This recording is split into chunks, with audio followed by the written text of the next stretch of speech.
صبح صبح میاں بیوی کا خوب جھگڑا ہوا۔ بیگم صاحبہ نے غصے میں آ کر کے کہا کہ بس بہت ہو گیا، میں نے بہت برداشت کر لیا، اب میں ایک منٹ بھی تمہارے ساتھ نہیں رہ سکتی۔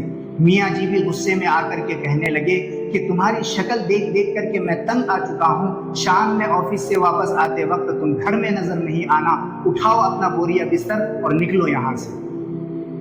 شوہر غصے میں ہی آفس چلا گیا۔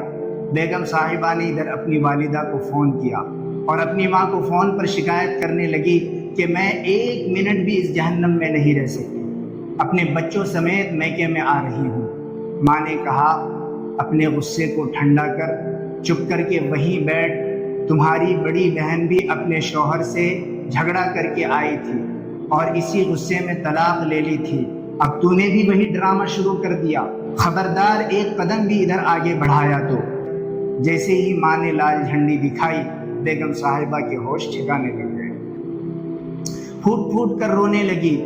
جب رو دھو کر کے تھک گئی تو دل ہلکا ہوا اور اپنے میاں کے ساتھ لڑائی کا پورا سین سوچنے لگی، جس میں خود کی بھی بہت ساری غلطیاں نظر آئیں۔ منہ ہاتھ دھوئی، فریش ہوئی اور اپنے شوہر کا پسندیدہ کھانا تیار کیا اور ساتھ ہی ساتھ اسپیشل کھیر بھی بنا لی۔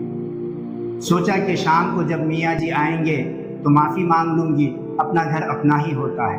جب شام کو میاں واپس آئے تو بیگم صاحبہ نے بہترین انداز میں استقبال کیا، ویلکم کیا، جیسے صبح کچھ ہوا ہی نہ ہو۔ شوہر کو بھی یہ انداز بڑا پسند آیا۔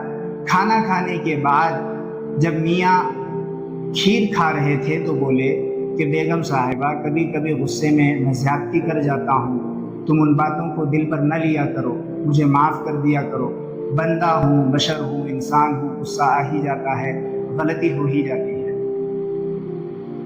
اور اپنی بیگم کی تعریف کر رہا ہے، ان کی شکر گزاری میں لگا ہوا ہے، اور بیگم صاحبہ دل ہی دل میں اپنی ماں کو دعائیں دے رہی ہے کہ اگر اس وقت میری ماں لال جھنڈی نہ دکھائی ہوتی تو میرا جذباتی فیصلہ میرے گھر کو تباہ کر دیتا، میرے چھوٹے چھوٹے بچوں کا مستقبل خراب برباد ہو جاتا، ان کا فیوچر بیکار ہو جاتا۔ دوستو، اس واقعے سے یہ سبق ملتا ہے کہ اگر ماں باپ اپنی شادی شدہ اولاد کی ہر جائز و ناجائز بات پر سپورٹ کرنا بند کریں، اس بات کا سہارا کرنا بند کر دیں، ان کا سہارا دینا چھوڑ دیں، تو 90% گھر تباہ و برباد ہونے سے بچ جائیں گے۔